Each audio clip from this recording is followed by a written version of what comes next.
Bismillahirrahmanirrahim. Assalamu alaikum, my dear young minds. I can call you young minds, all of you are in the prime of your youth, and hope that you're enjoying Ramadan. And the weather where I am is excellent, and I do hope that you're also reaping the benefits of this spiritual month. So we'll talk about some important issues which relate to Ramadan and our fast and our taraweehs, and hope to have an interactive session with all of you. And anything that comes up into your mind, whatever you might have, uh, you might be facing some questions, or maybe even from your non-Muslim friends who might be interacting with you, would like to know more about the month of Ramadan and why do we fast. So here's some information that you might enjoy and you might relax with. And of course, the purpose here is to be very, very candid and frank, and let go of any hindrances that you might feel. So let me start off by explaining that why do we need to fast? You see, in order to understand something, we have to understand the wisdom behind that thing. And unless we are able to understand the wisdom behind a certain ritual or a certain directive of the Almighty, the actual obedience to that directive becomes more of a mechanical affair, and we are not vibrantly involved in that ritual. So, in order to make ourselves more connective to God, in order to make ourselves more beneficial from a certain worship ritual, it is always best to find out that why does the Almighty want us to fast? For example, because we are passing through this month, and because today our topic is related to fasting. Other than that, of course, this question should be addressed at every affair, like why do we need to pray 5 times a day? Why is it that we don't consume alcohol or pork or etc. etc. So you see, in order to understand religion, the best way is to look at the question why. And the more you get to know the why of something, the more deeply you'll understand that a lot of things in religion they make sense because they are addressed to your mind, and they are so close to human nature. And it's something that you get to know, you find out it's so close to human nature, you really relish it and you really want to follow that thing. So now coming to the fast, let me explain this with a little detail. You know that all of us, we are human beings, and we are composed of two. I mean, we have two forms of existences. We live in two planes. So we have a material existence and we have a spiritual existence. So my material existence is my body, and in order to make my body survive and to have it nourished and nurtured, what do I do? Of course, I eat food, I exercise, I hang out, I go out, I have all sorts of commitments to make. So I have a physical uh, being which needs to be relished. And if I don't feed my physical being, then of course the answer is very simple. The consequence is very simple, that it'll become weak, and slowly and surely it will just die away. So in order to have that upkeep of my physical being, I keep in contact with all those physical needs, and those physical needs I fulfill. So, in a similar way, I also have a spiritual being. So, I am composed of a physical being and I'm composed of a spiritual being. And that spiritual being also has its needs. And that the greatest need of that spiritual being is to connect with God and to accept what God is sending us in the form of divine revelation. So, in 11 months, what happens is that our physical needs are getting the better of our spiritual needs. So, yes, we do pray in the rest of the 11 months. We have our spiritual connection with God. We read the Quran. But what happens is that because these physical needs are interfering with our spiritual needs, and they tend to dominate our physical needs, our spiritual needs. So it's like a battle that we continue to be engaged in. And sometimes our spiritual needs, they do get the better of our physical beings, but more often than not, it is the reverse.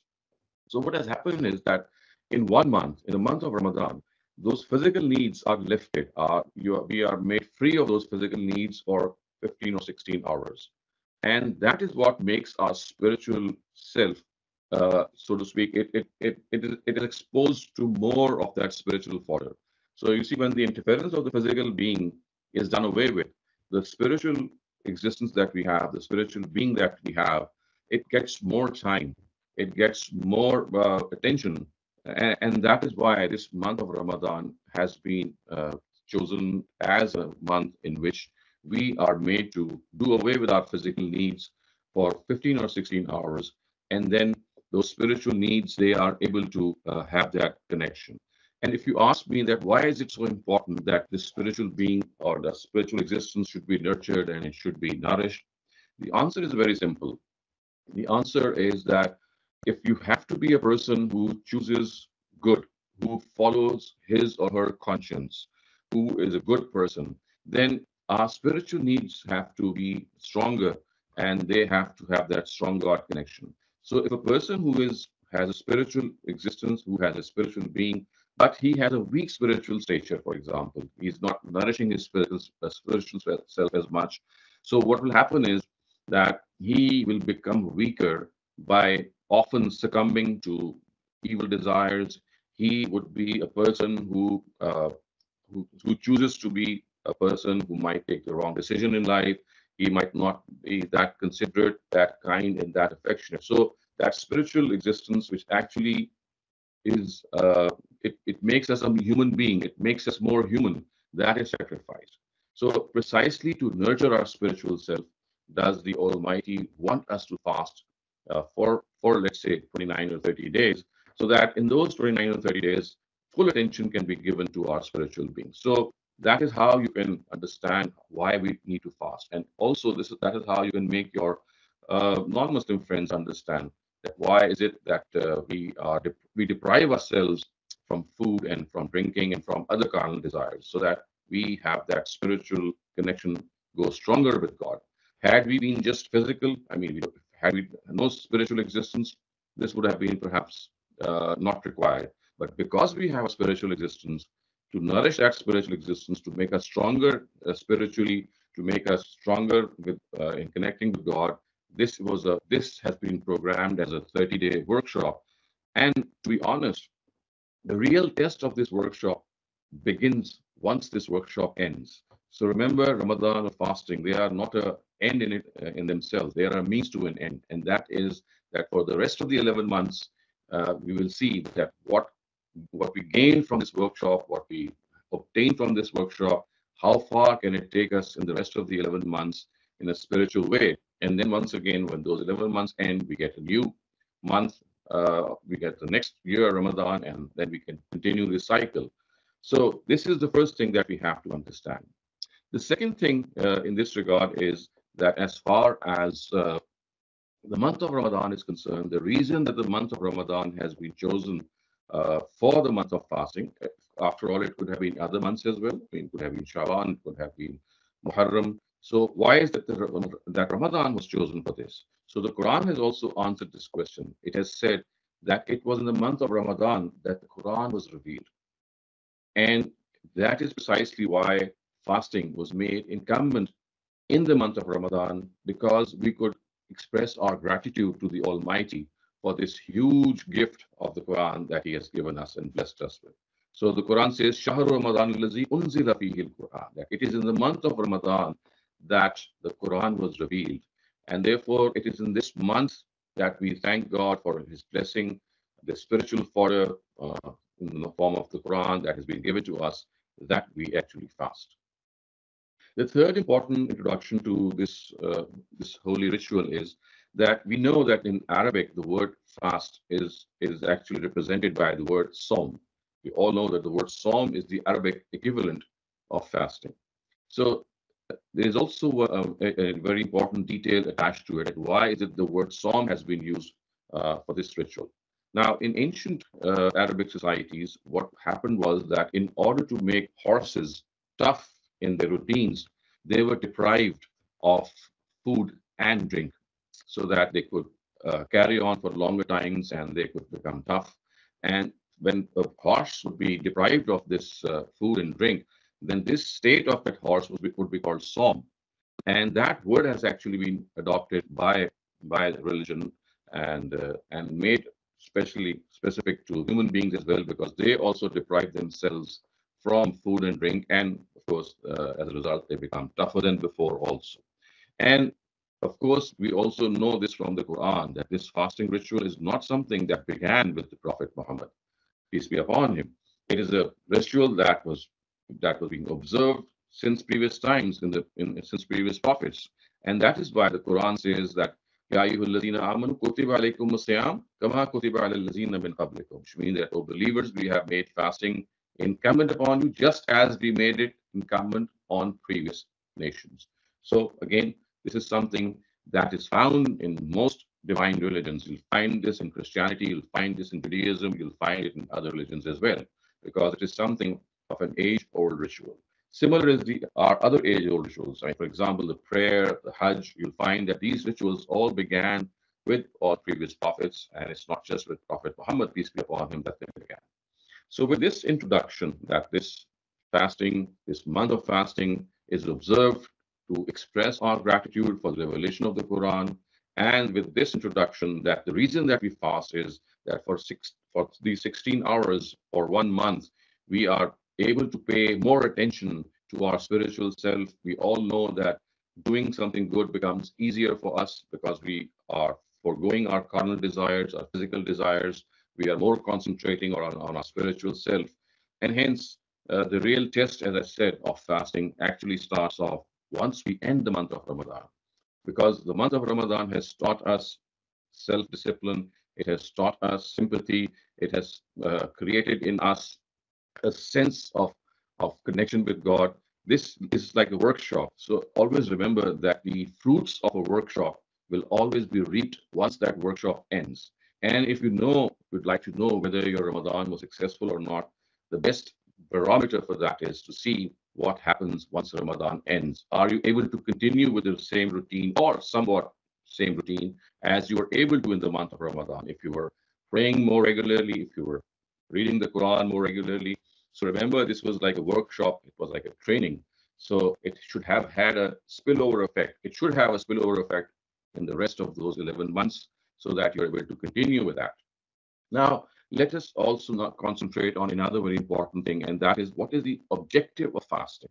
Why do we need to fast? I mean, there is one thing that why do we fast? That what is the reason? And now the next thing is that what do we draw from this whole worship ritual?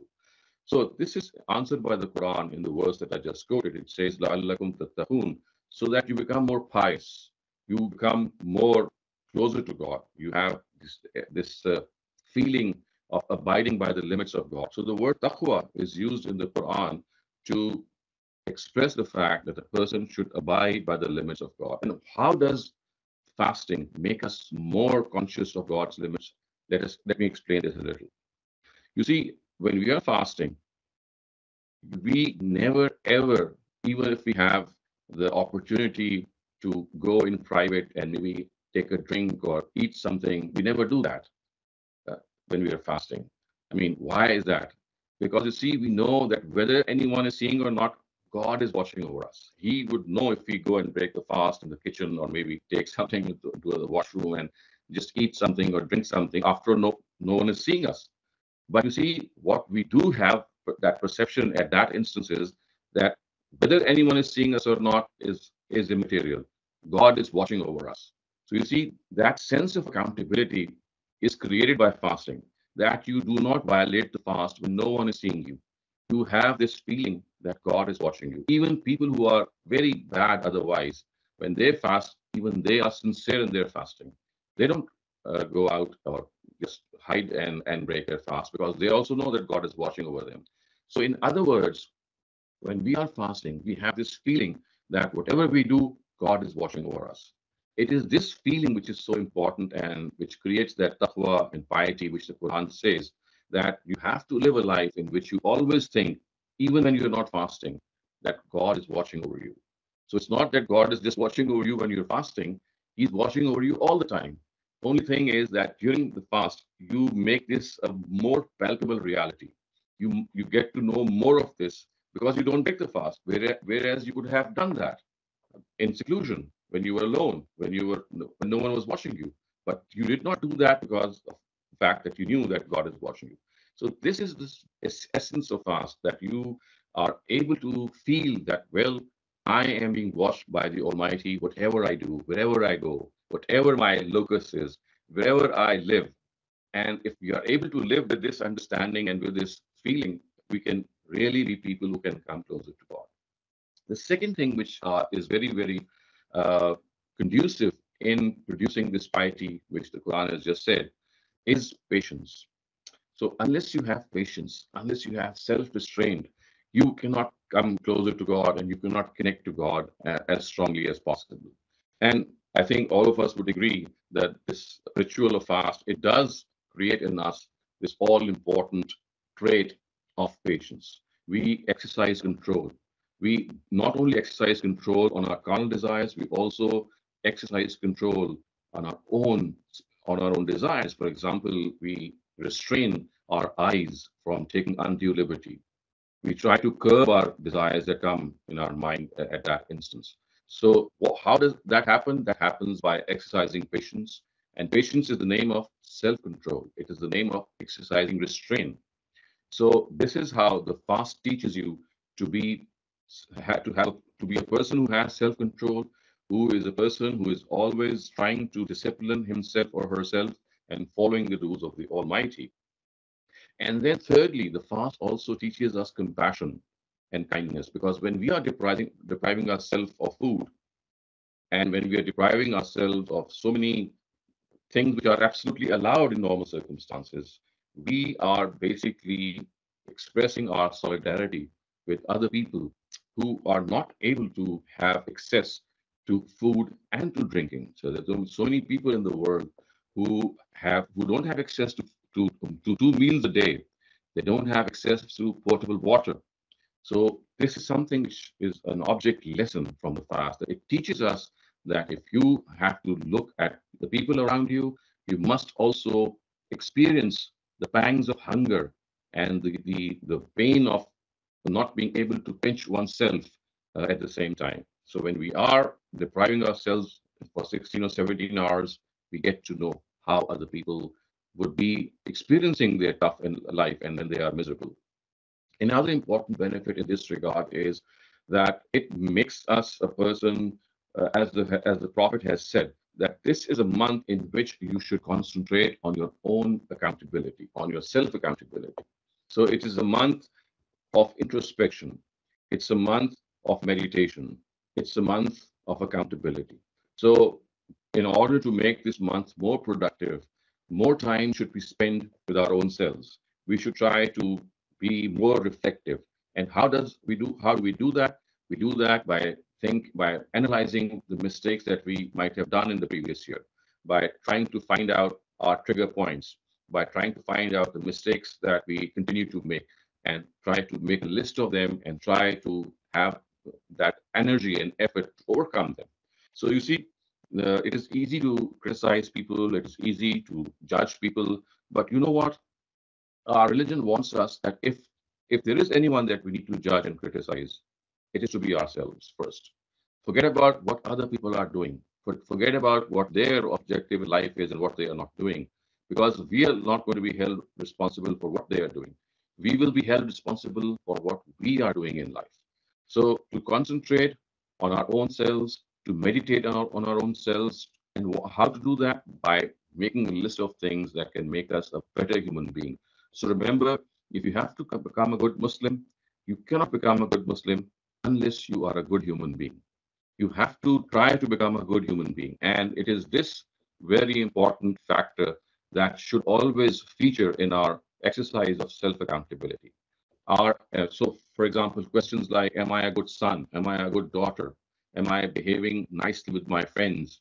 Am I behaving at the optimum level with my pets, with animals that I might interact with the plant life that might be given in my jurisdiction.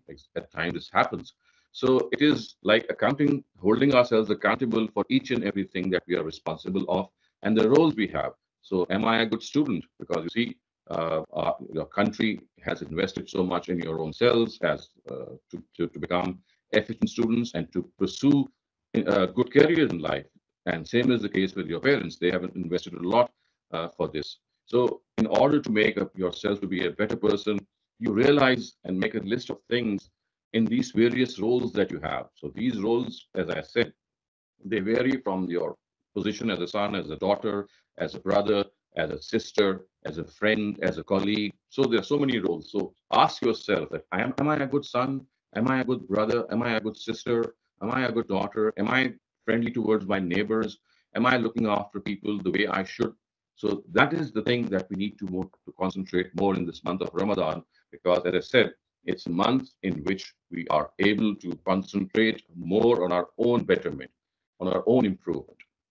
And finally, my dear young minds, before I end this session, let me also address a couple of very important questions which might have arisen in your mind and which are very pertinent questions. The first thing, for example, is the issue of moon sighting, and people, every year there's a huge event that takes place, and in which we are always left in this lurch that whether the month of Ramadan is going to begin today or tomorrow, or what's going to happen, because everyone is going to sight the moon and then decide.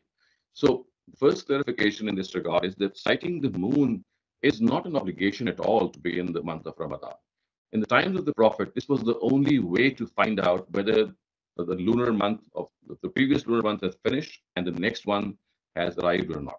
Today, in the presence of so many calculations, astronomical calendars have come into existence. If we are able to easily predict the arrival of the month of Ramadan, as is the case, we know that there is this website, you must have heard of it, moonsighting.com.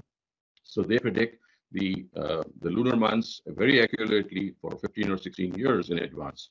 So if that is the case, as we have been told, then moon sighting is not an essential. It's not a ritual at all. It was just a means to determine whether the month of Ramadan has begun or not. The second the second clarification, or maybe it's the second explanation, is regarding the issue of keeping the fast when you are passing through tough times. For example, the weather could be very tough, or maybe you are not in a position to fast. For example, the Quran has already made this exception that if you are traveling or if you're sick, you can skip the fast and keep it later on. But by analogy, if there is any other difficulty, for example, you're passing through exams, or there are certain routines that you might need to follow in which it becomes very difficult for you to keep the fast. So, on a similar basis, you can keep that fast later on, miss the fast during the month of Ramadan if it is somehow not possible, and keep it in some other part of the year. But of course, should try as much as possible to keep that fast in the month of Ramadan. But for any reason that you are not able to do so, you can defer the fast as well to other parts of the year as well.